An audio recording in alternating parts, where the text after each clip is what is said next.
Oi pessoal, tudo bem com vocês? Eu espero que sim, meu nome é Mariana e este aqui é o canal Fadinha do Sobrenatural, meu canal. Eu espero que todos vocês estejam bem e bora aqui de relatos sobrenaturais para vocês. E hoje é sobre demoneias, né? Já fazia um tempinho que eu não trazia, né, relatos sobre demoneias. A não ser, né, em relatos de amarração amorosa ou algum relato solto, né? Porque tem várias demoneias disfarçadas aí, né? Mas é isso, gente. Antes de ir para os relatos, deixa aí seu like, hypa também o vídeo, que isso é muito importante, ajuda demais aqui o canal. Se inscreva também se você ainda não é inscrito e ativa também o sininho para não perder nada aqui nada novo aqui no canal, nenhuma novidade. Se tiver algum relato, quiser me enviar, o e-mail tá aqui na descrição, assim como o link das minhas outras redes sociais também. Me sigam também no canal de cortes. E é isso, gente. Chega de papo, chega de enrolação e bora aqui para estes relatos sobre demoneias, que hoje promete. E o primeiro relato é este aqui: Trabalho de Morte. Olá, Mari, tudo bem? Este relato não é meu, Mari. Aconteceu com uma amiga minha, que aqui eu chamarei de Marta. Os demais nomes estarão todos trocados e você pode ler tranquilo. Muito obrigada. Luiz e Marta namoraram por muitos anos. Era daqueles relacionamentos intensos, cheios de planos, promessas, família envolvida. Casaram-se, eles cresceram juntos, passaram por várias fases difíceis, terminaram, voltaram, até que infelizmente terminaram de vez. O casamento acabou, isso é verdade. Como muitos acabam, desgastes, discussões, diferenças que crescem ali com o tempo de convívio. Não vou dizer que foi fácil, mas houve maturidade entre os dois. Eles decidiram se separar, mas continuar sempre presentes um na vida do outro, principalmente por causa dos filhos. E o que começou como um contato obrigatório virou algo bem raro, uma amizade sincera entre os dois. Eles conversavam sobre tudo, sobre a escola das crianças, sobre os problemas do dia a dia, sobre decisões importantes, sobre as suas vidas pessoais. Com o tempo aprenderam a se respeitar ainda mais do que quando eram casados.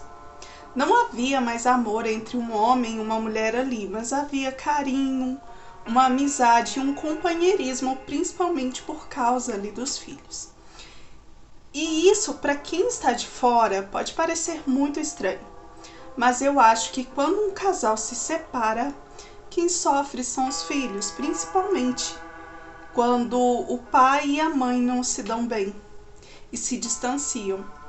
Mas na história deles, eles eram tão presentes que seus filhos não sentiam nem falta. Quando a Alana entrou na vida do Luiz, ela não encontrou apenas uma ex, encontrou a mãe dos filhos dele. Uma mulher que conhecia cada detalhe da história dele e se importava realmente com ele. Não a ponto de interferir, mas de querer ali seu bem. Que sabia como ele pensava, que tinha uma história construída em anos com muita luta com ele ali. E por mais que Marta tivesse seguido a vida dela também, mesmo que ainda não tivesse arrumado outra pessoa, a conexão entre os dois nunca deixou de existir. Eles se falavam quase todos os dias, como eu disse, principalmente também por causa das crianças. Mas também trocavam conselhos entre si, às vezes riam de lembranças antigas da época ali de casados, coisa comum para os dois. Resolviam os problemas juntos, era realmente uma amizade bem sólida. E eu tô ressaltando isso tudo aqui para vocês terem ideia, mesmo que existia essa amizade, essa aproximação, não existia mais nada entre os dois como marido e mulher. E talvez tenha sido esse sentimento, essa amizade deles que mais incomodou a Alana. Porque você pode competir com uma paixão recente, mas é difícil competir com a história. Segundo pessoas próximas, foi depois de perceber que aquele laço nunca seria completamente cortado que a Lana começou a mudar de comportamento, pois antes ela se dava muito bem ali com a Marta. Ela começou a cobrar mais o Luiz, pedia para ele se afastar da Marta. Luiz tentava ali equilibrar tudo, dizia que Marta era apenas a mãe dos filhos dele, que não havia mais nada além de amizade e respeito entre os dois. E foi nesse cenário que começaram os comentários sobre a tal amarração amorosa que a Lana tinha amarrado Luiz.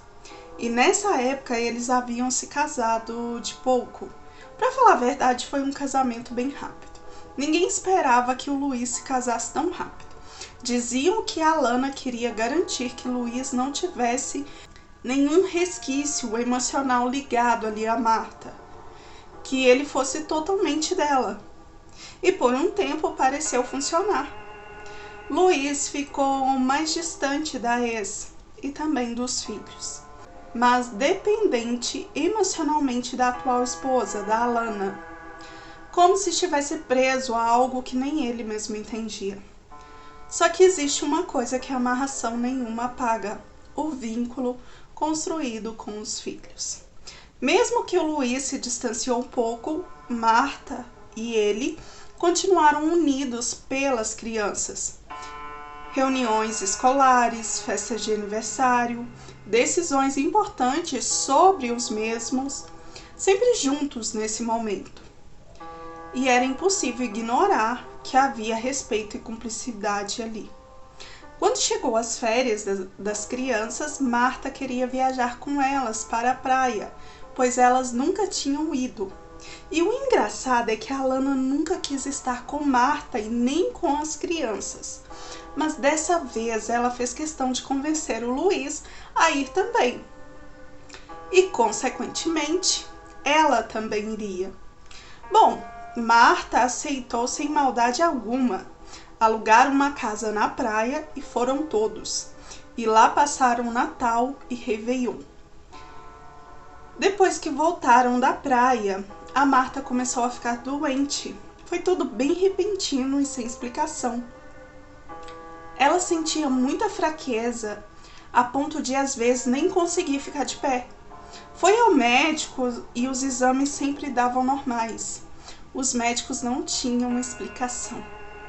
A avó de Marta, ela era médium e dizia sentir que não tinha algo bom ali, que aquilo era coisa feita. E contra a vontade de Marta, ela mesma, a avó, consultou-se com uma mãe de santo. A mãe de santo confirmou que havia sim um trabalho feito para a morte de Marta, algo alimentado por inveja e por obsessão, com entidades de baixa vibração. O trabalho teria sido colocado em um túmulo, um lugar fechado, usado para intensificar esse tipo de ritual, mas que poderia sim ser desfeito, e foi. A mãe de santo e a avó de Marta, à meia-noite, fizeram um ebó de limpeza e conseguiram quebrar o trabalho. Mas Marta teve que tomar banhos espirituais e de limpeza, e aos poucos Marta melhorou. A saúde dela voltou ao normal e a vida também. Coincidência ou não, depois disso tudo, o casamento de Luiz e Alana começou a ruir. Eram muitas discussões e isso foi desgastando ali o casal. Era como se tudo que a Alana tivesse feito a Luiz tivesse se quebrado quando Marta quebrou o trabalho dela. Hoje Marta e Luiz continuam amigos, unidos ali pelos filhos, com respeito e maturidade. Alana também ficou muito doente e quase morreu. Os sintomas eram os mesmos que Marta tinha, por isso todos associaram ela ao trabalho que havia sido feito para a morte de Marta. Eu esqueci de falar, ela e o Luiz hoje não estão mais juntos também. Maria, este foi o relato da minha amiga Marta. E olha, sei que pode parecer simples, mas ela quase foi de arrasta. E eu não duvido que esta Alana foi realmente a responsável pelo trabalho que quase matou Marta. Beijos e obrigada por ler. Eu que te agradeço, um beijo aí pra você. E olha, gente, que cruel, né? O casal ali, quando acontece uma separação que tem filhos no meio, se você quer ficar com o homem lá, você também tem que aceitar os filhos dele. E no caso aqui, tá certo, ela não fez nada contra as crianças, mas você tem que ter maturidade para entender que se você tá com um cara, ele tem filhos com outra mulher, eles têm ali um vínculo. Os dois têm que estar sempre sim se falando em prol ali das crianças, pro bem das crianças. Como acontecia aqui, os dois se separaram, tinha ali os filhos, continuaram amigos, e é difícil ver assim uma amizade assim que nem aqui do relato, porque geralmente a maioria dos casais que se separam mal se falam, né? E olha, tem uns que nem, tipo assim, os filhos ficam, vamos supor, com a mãe e o pai, ó, paga a pensão, mas não busca, olha lá. Aqui uma amizade sincera, em prol ali também das crianças, e ela fez amarração, né? Eles acreditam que ela fez amarração e fez esse trabalho para a Marta.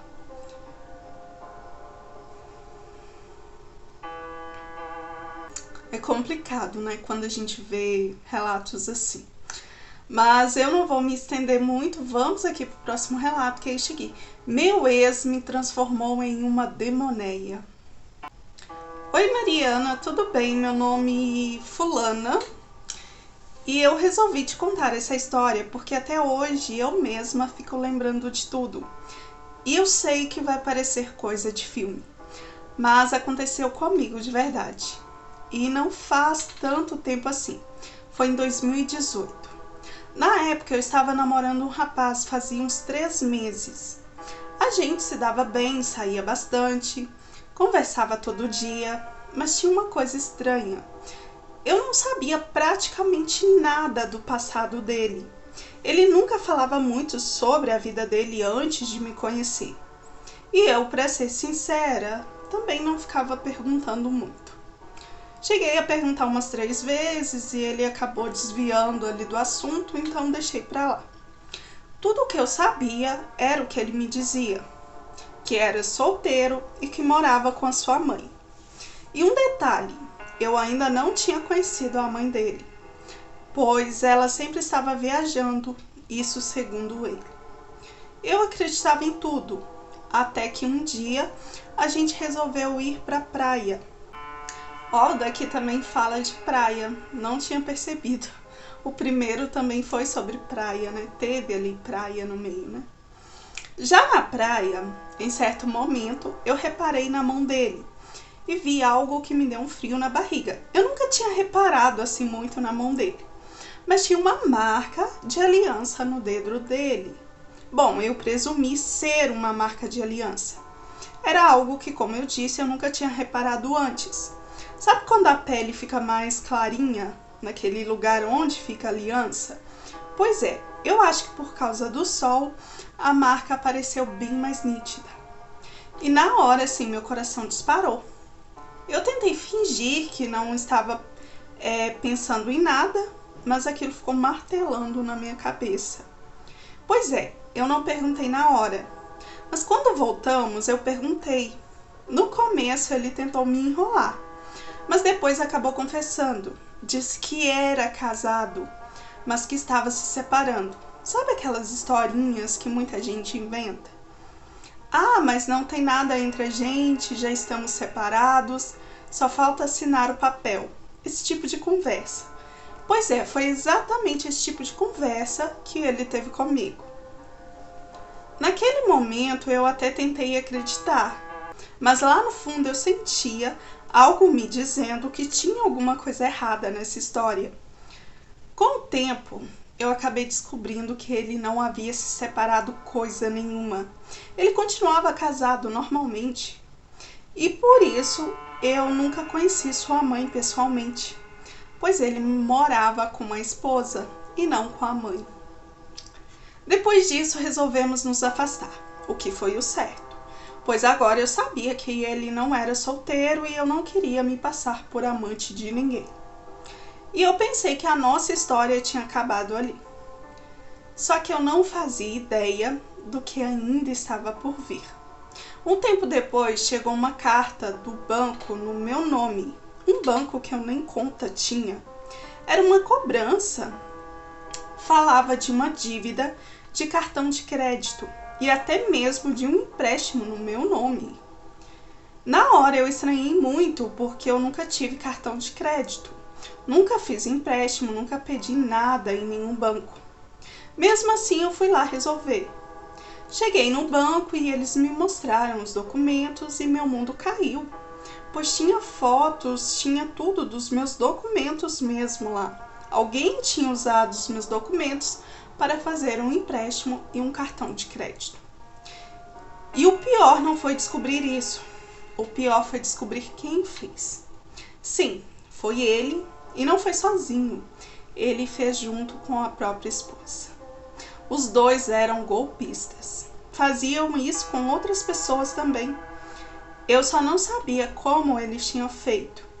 Mas depois de um tempo eu acabei descobrindo que tinha uma pessoa que trabalhava nesse banco que era amigo deles. Então eu acredito que essa pessoa tenha ajudado eles. E naquele momento eu entendi. Eles tinham me usado desde o começo. Acho que ele nunca quis nada comigo de verdade.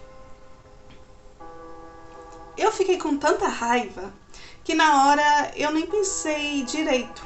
Até pensei em ir na polícia, mas acabei não indo. Eu estava muito nervosa, confusa. E uns 2 dias depois eu acabei contando para uma prima e disse que iria à polícia.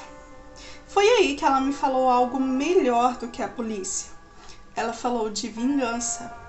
Minha prima é cartomante e mãe de santo. Ela trabalha com a espiritualidade já faz muitos anos. E eu fui até a casa dela e contei tudo de novo, com mais calma e com todos os detalhes. Ela ficou em silêncio por um tempo, como se estivesse pensando numa maneira fácil de se vingar. Depois disse que precisava de uma coisa bem simples. Um perfume novo, de preferência um perfume unissex, que tanto um homem e uma mulher poderiam usar, e teria que ser muito bom. Eu saí de lá nesse dia e já fui providenciar. Tinha uma vizinha minha que vendia esse tipo de perfume, e era uma marca bem conhecida e famosa. Eu me informei com ela o qual seria o melhor, que tanto homens e mulheres compravam, tipo unissex. Ela me indicou um que já tinha ali na casa dela, e até eu mesma amei o cheiro. Então eu comprei e levei ele para minha prima. Foi aí que ela fez algo que eu nunca vou esquecer. Ela pegou um papel preto, escreveu o nome do meu ex, da esposa dele e colocou dentro de uma espécie de panela de barro. Depois abriu o perfume, derramou lá dentro. Então começou o ritual. Eu não irei descrever aqui o que ela fez, pois não vem ao caso. Eu só fiquei olhando ela fazer esse ritual. Quando terminou, ela recolheu o perfume novamente, colocou de volta no vidro e depois dentro da caixa me entregou. E me disse: agora você vai dar esse perfume para ele. Ela não me explicou mais nada. Dias depois eu consegui entrar em contato com ele. Eu ainda tinha o telefone dele e ele não fazia ideia de que eu tinha descoberto o golpe. Marcamos de nos encontrar numa pizzaria, conversamos normalmente e eu tenho que ressaltar aqui que eu tive o meu sangue muito frio para fazer tudo isso. Ele agindo como se nada tivesse acontecido. Em certo momento eu entreguei o perfume e disse que era um presente meu. Ele aceitou, acho que ele achou que eu queria voltar com ele. E você acredita que aquele safado ainda tentou me levar para o motel depois? Pois é, ele insistiu bastante. Mas eu disse que não, que talvez da próxima, o que nunca aconteceu. Mas eu falei isso para ele não poder desconfiar de nada naquele momento. Eu juro para você que naquele momento eu estava com tanta raiva, mas me fazendo de fria, que a minha vontade era pular no pescoço dele. Mas eu me controlei, confiei no que a minha prima tinha feito. Entreguei o perfume para ele e fui embora. Passado mais ou menos uma semana depois, ele me mandou uma mensagem no WhatsApp dizendo que estava muito doente. Eu não respondi nada, mas mais tarde ele me mandou um áudio. Nesse áudio, ele disse que a esposa dele estava tomando banho quando saiu gritando desesperada do banheiro. Ela dizia que tinha visto uma mulher parada dentro do banheiro olhando para ela. Ele foi ver, mas não tinha ninguém. Ele achava que os dois estavam ficando malucos, pois naquela noite, quando eles foram dormir, ele disse que sentiu alguém puxando o cabelo dele com muita força, que chegou a sangrar o couro cabeludo. E ele teve uma dor de cabeça terrível, que a esposa teve que ir correndo na farmácia comprar um remédio. Quando ela voltou, ela encontrou ele nu, e ele não sabia o que tinha acontecido, só que ele estava cheio de marcas nas costas. Ele teve um apagão no tempo que ela foi até a farmácia e voltou. Ele tinha várias marcas que pareciam mordidas. Eles ficaram desesperados, passaram a noite toda na sala. De madrugada, ela foi pegar água na cozinha e ele ficou no sofá. De repente, ela ouviu gritos. Ela voltou correndo com o nariz sangrando. Os dois passaram o resto da noite trancados no quarto. Quando amanheceu, ele sentiu um cheiro forte de queimado na casa e correu até a cozinha. E a mesa de madeira estava pegando fogo. Ele jogou água e quando o fogo apagou, apareceu um número escrito na mesa: R$14.000. Ele disse no áudio que ficou olhando para aquilo e tremendo, tentando entender o porquê aquele número tinha aparecido ali e como aquele fogo tinha pegado em cima da mesa. E, gente, este número era exatamente o valor da dívida que eles tinham feito no meu nome. Foi nesse momento que ele se lembrou de mim. No áudio, ele pediu desculpas e acabou confessando tudo. Disse que iria me pagar e realmente pagou. 2 dias depois, ele me devolveu até o dobro do dinheiro. Só que a história não terminou aí. Segundo ele, aquela presença continuou perseguindo os dois. Eles brigaram e se separaram, voltaram e nunca mais tiveram paz. Tentaram mudar de casa, mas mesmo assim nada mudava para eles.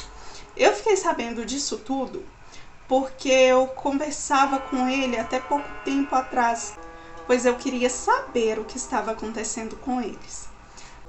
Com o tempo eu fiquei sabendo por uma prima dele, que era amiga de uma amiga minha, que os dois começaram até um tratamento psiquiátrico. A esposa dele acabou virando freira e se separou de vez dele, e passou a trabalhar como voluntária numa igreja. Mas segundo essa prima, as coisas aconteciam na igreja, imagens quebravam e ela sentia presenças. Enfim, a vida deles nunca mais voltou ao normal. Ele até hoje acha que eu fiz algo contra eles, mas assim, eu disse a ele que não. Mal ele sabe que eu fiz sim. Um tempo depois eu perguntei para minha prima, que fez o ritual, o que ela tinha feito naquele perfume. Ela me respondeu que misturou o perfume com água de cheiro de uma certa entidade. Ou seja, onde aquele perfume estivesse, a entidade estaria também, pois ela teria pedido para a entidade se vingar para mim. E eles nunca se livraram dessa entidade pelo jeito, a não ser se procuraram ajuda. Eles acham até hoje que eu realmente fiz algum tipo de magia, mas nunca descobriram que realmente estava no perfume, e eu nunca contei. Essa história aconteceu comigo, pode parecer absurda, mas foi real. E eu confesso uma coisa, talvez muita gente me julgue por isso, mas depois de tudo que eles fizeram comigo, eu adorei fazer essa vingança. E virei uma demoneia por causa deles. Termina aqui o relato, muito obrigada, um beijo aí pra você, e realmente você virou uma demoneia. E aquela coisa, né, pessoas como ele e a ex criam pessoas como você, né? Eu achei muito bem feito, para falar a verdade. Agora, o que mais assim me admira é a questão dela, né? Gente, se meu marido fizesse uma coisa dessa, mesmo se a gente fosse dar golpe em alguém, eu não aceitaria isso de jeito nenhum. A mulher dele tinha muito sangue frio para aceitar e ver ele ali andando com outra mulher. Ah, não, eu não aceitaria não, tá louco. É muita loucura da cabeça. Eu acho que a perturbada, a mais perturbada seria ela ali por aceitar isso aí. Mesmo que era para dar golpe ali. E querendo ou não, né? A sua vingança deve ter vingado muitas outras mulheres que devem ter sido vítima dos dois também. Mas assim, eu achei muito interessante o seu relato. Eu não te julgo jamais, né? Muito bem feito para eles. Mas assim... Ai, gente, cada coisa. Mas vamos aqui pro próximo relato, que é isso aqui. Amiga obcecada mesmo depois da morte. Oi, fadinha, tudo bem? Depois de ouvir tantos relatos seus aqui no canal, eu resolvi mandar a minha história, que aconteceu com a minha tia. E ela deixou eu te enviar. Eu tentarei não colocar nomes, mas com certeza vai haver algum e se houver, estará trocados. Isso aconteceu em 2014. Na época, minha tia namorava um rapaz, vou chamá-lo aqui de Rafael. Eles eram um casal tranquilo, viviam fazendo planos que todo casal fazem, gostavam de sair, ir ao cinema, festas, viajar, essas coisas de casal mesmo. Só que tinha um problema. O Rafael tinha uma amiga, vou chamá-la aqui de Juliana. No começo parecia só uma amizade, mas com o tempo essa mulher começou a aparecer em tudo quanto era lugar. Era estranho, parecia que ela adivinhava onde eles estariam. Sempre que a minha tia e o Rafael marcavam alguma coisa, de algum jeito, aquela mulher aparecia lá também. Se eles planejavam ir ao cinema, quando chegavam lá, quem estava esperando? Sim, ela, a tal amiga. A minha tia até achava normal, pelo menos no começo. Era amiga e talvez gostasse de estar com eles. Falava que ela era uma boa pessoa, que gostava muito dela. Mas o Rafael já estava começando a achar aquilo esquisito, pois segundo ele, a Juliana nunca tinha agido assim antes. Com o passar do tempo, a situação só foi ficando pior. Até que um dia a minha tia e o Rafael acabaram discutindo feio.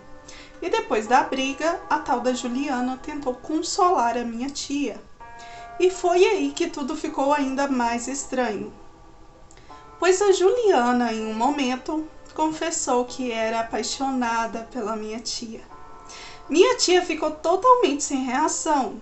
Ela nunca teve preconceito, mas não aceitaria nada com ela, pois a minha tia sempre gostou de homens e nunca se relacionou com mulher. Ela não aceitou aquilo e decidiu cortar ali a amizade. Só que a mulher não aceitou. Depois disso, ela começou a agir de um jeito assustador.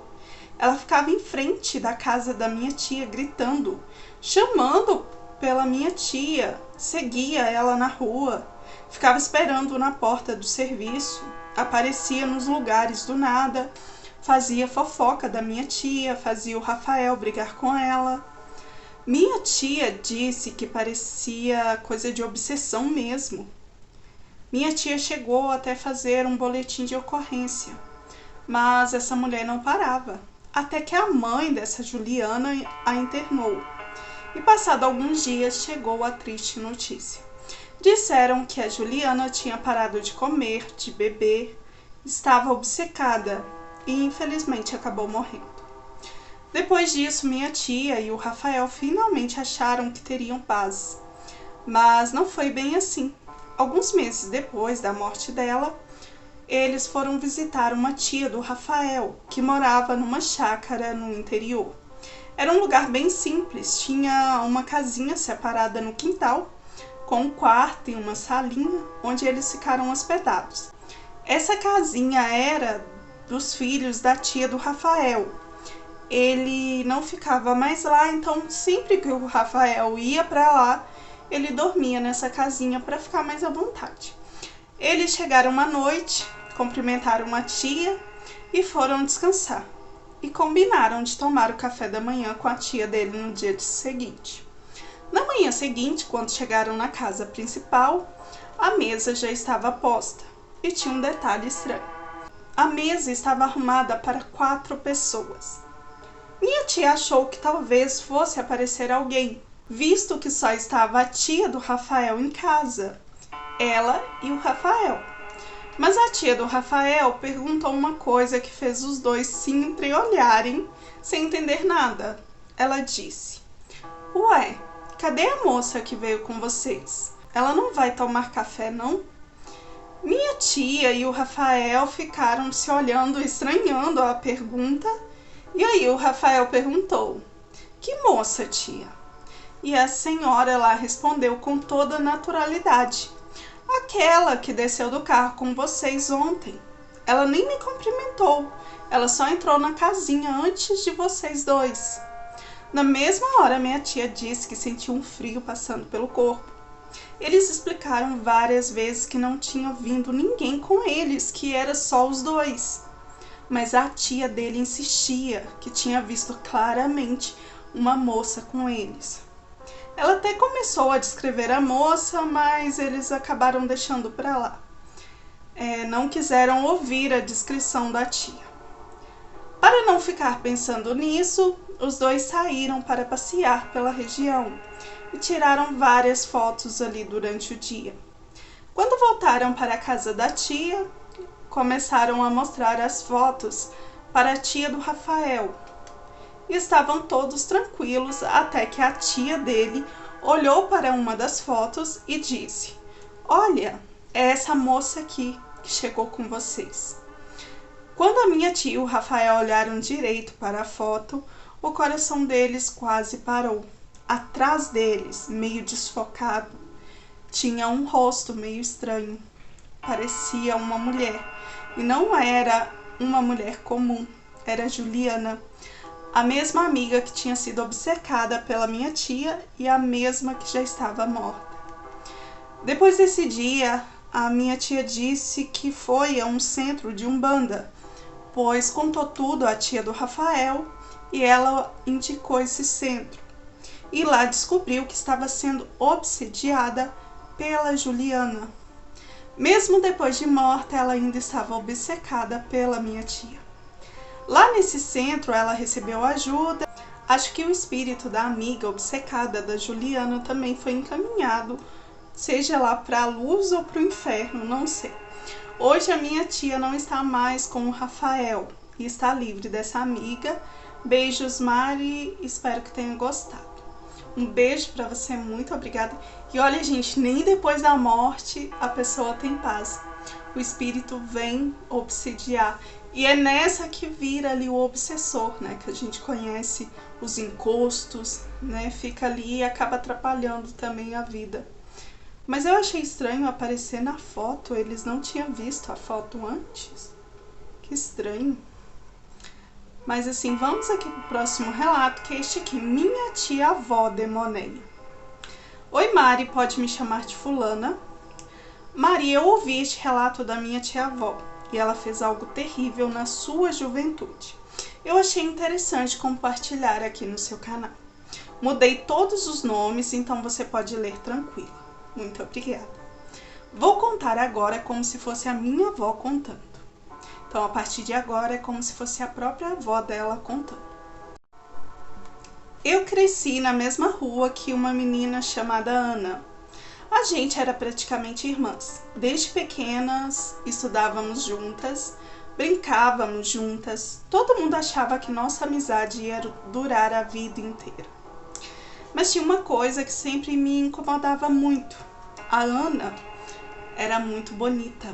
Desde criança ela chamava muita atenção. Seus cabelos eram lisos, perfeito, sua pele muito bonita, sorriso que todo mundo elogiava, e eu sempre fui o oposto. Eu me sentia sem graça, sem beleza nenhuma. Aquela menina que quase ninguém nota, cheia de espinha, cabelo encaracolado. A Ana sabia que eu me sentia assim, feia. Ela até tentava me ajudar. Às vezes me dava algumas roupas que ela não usava mais, fazia maquiagem em mim, dizia que eu era bonita também. Mas no fundo aquilo só piorava, pois eu me sentia super mal, mesmo ela tentando me ajudar. Porque quando a gente saía juntas, ficava claro para todo mundo quem era bonita e quem era a amiga da bonita. Eu fui guardando aquilo dentro de mim por anos, até que um dia eu acabei me apaixonando por um rapaz ali na cidade. Vou chamá-lo aqui de João. Eu fiz de tudo para chamar a atenção dele. Eu conversava, tentava me aproximar, puxava assunto, mas assim, ele nunca demonstrava muito interesse, mas conversava comigo, me tratava super bem. Até o dia que eu levei a Ana comigo num evento ali da cidade.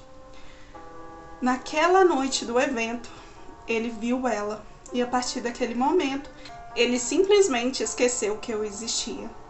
Começou a correr atrás dela e aquilo me destruiu por dentro. Eu comecei a sentir uma raiva que eu nunca tinha sentido antes, uma mistura de inveja com frustração. Eu olhava para ela e pensava, não importa o que eu faça, eu nunca vou ser tão bonita quanto ela. E foi aí que nasceu um pensamento horrível na minha cabeça, que hoje eu me arrependo. Se eu não podia ficar bonita como ela era, então eu precisava tirar a beleza dela. Mas eu nunca pensei em matá-la.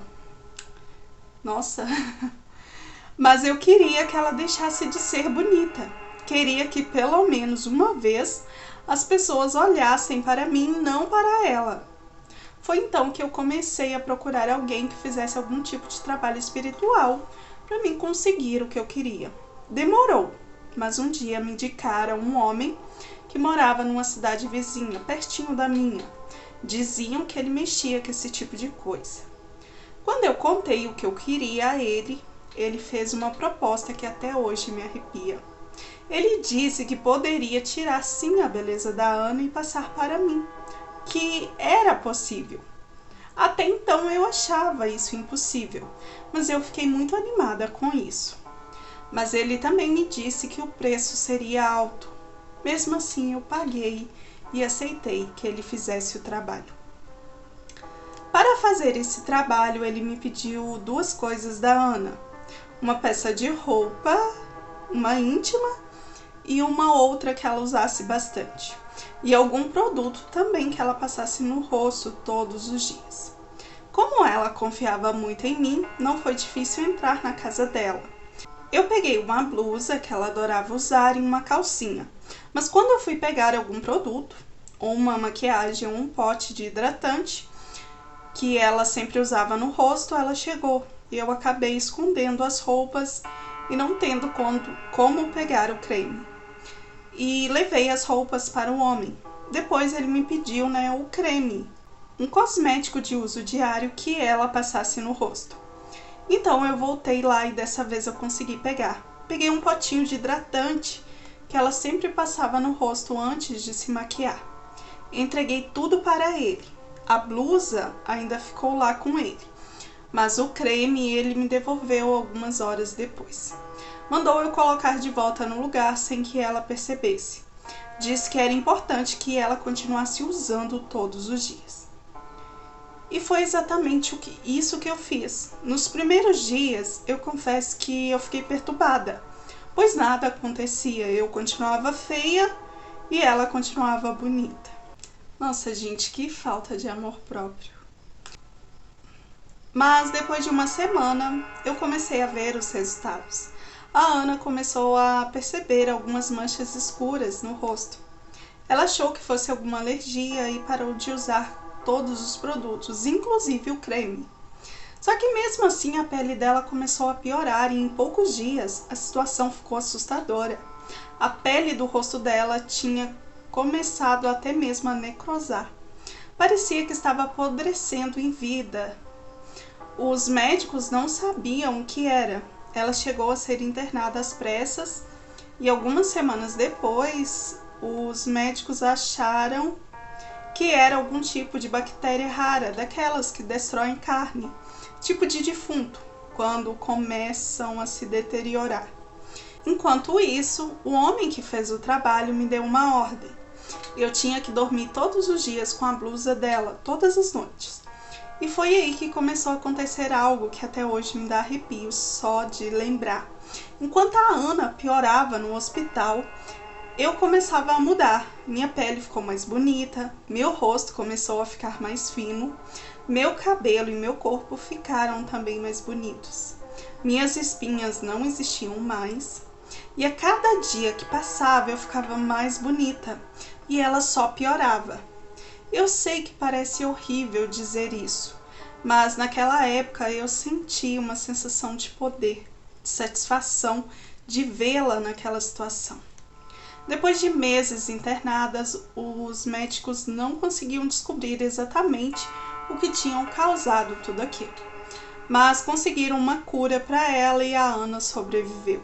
Mas o rosto dela ficou cheio de cicatrizes profundas, totalmente desfigurado. Ela, com vergonha, acabou se mudando da cidade tempos depois. E eu fiquei com a beleza que eu sempre quis. Mas tinha uma condição. O homem que fez esse trabalho disse que eu nunca poderia entrar em um cemitério. Disse que se um dia eu pisasse no cemitério, minha beleza iria embora. Na época eu achei estranho, não entendi o porquê, mas prometi. E ele também me disse que eu ainda pagaria um preço para a entidade que me ajudava em tudo isso, que seria estipulado ali pela entidade. O tempo passou, eu conheci um homem muito bem de vida, me casei e tinha uma vida ótima. Tive um filho, meu menino era tudo para mim. Só que quando ele fez 4 anos de idade, aconteceu a pior tragédia da minha vida. O meu filho faleceu de uma morte súbita, sem explicação. Ele faleceu enquanto dormia. E em meio ali ao desespero, o luto, a dor, eu esqueci daquela promessa. E eu acabei entrando no cemitério para enterrar o meu filho. Uma semana depois, começou o meu verdadeiro pesadelo. Primeiro, apareceram manchas no meu rosto. Depois, a minha pele começou a escurecer. E então começou a necrosar. Como aconteceu com a Ana, lembram? Desesperada, eu fui procurar novamente aquele homem. Mas ele só me disse uma coisa. Eu te avisei e que não poderia fazer mais nada por mim. Ele disse que eu tinha quebrado a promessa quando pisei na terra de cemitério. Que agora não havia mais nada que eu pudesse fazer. E o que aconteceria comigo seria pior do que aconteceu com a Ana, pois eu pagaria ali meu preço junto. O meu rosto necrosou. Depois eu tive uma infecção que se espalhou pelo meu corpo e eu fiquei quase 1 ano internada. Os médicos também não achavam o que era. Depois de muitos exames, eles achavam, não tinham certeza, que era uma bactéria comedora de carne, como de defunto. O mesmo diagnóstico que deram para a Ana. No final, eu tive que amputar 2 pernas e um braço também, pois necrosou tudo. Nossa, gente. Hoje eu vivo assim, sem meu filho, meu marido me abandonou, tenho o meu corpo mutilado e um rosto destruído. Sobrevivi, mas paguei e, querendo ou não, ainda pago caro, pois é muito sofrido viver assim. Eu sei que tudo isso foi consequência do que eu fiz, da inveja que eu senti da Ana. E hoje eu me arrependo muito. Mari, agora sou eu. Eu resumi bastante o que a minha tia-avó fez aqui. Peço que as pessoas respeitem nos comentários, pois independente do que ela fez, ela pagou caro e a minha tia é uma senhora de 80 anos hoje em dia. Então, por favor, se forem comentar, eu sei que o que ela fez não foi certo, mas respeitem um pouco, por favor. Obrigada por ler o relato e que Deus abençoe este canal. Manda beijos para mim e para minha tia-avó. A gente te assiste sempre. Muito obrigada por enviar, um beijo para você, um beijo para sua tia-avó aí, obrigada por enviar o relato. E olha, realmente, pessoal, eu acho que eu já pedi aqui, mas geralmente eu não sou muito de pedir, apesar que aqui no canal a gente não tem esse problema, graças a Deus. Mas assim, se forem comentar, comentem sim com respeito. Mas aqui, graças a Deus, a gente não tem esse problema, né? Da gente ver as pessoas descendo a lenha, como a gente diz aqui em Minas, né? Falando tudo o que quer e o que pensa, né? Independente se vai ferir a pessoa que mandou o relato ou não. Mas assim, comentem, é importante comentar, mas se for possível, com respeito, por favor. E assim, nossa, a sua tia-avó, não vou nem comentar, ela pagou pelo que fez. Isso me lembrou um pouco, tipo, como se ela quisesse fazer uma troca ali, né? Fez uma troca, né? Só que assim, foi uma troca que ela pagou dobrado depois, né? Mas assim, eu nem vou comentar muito.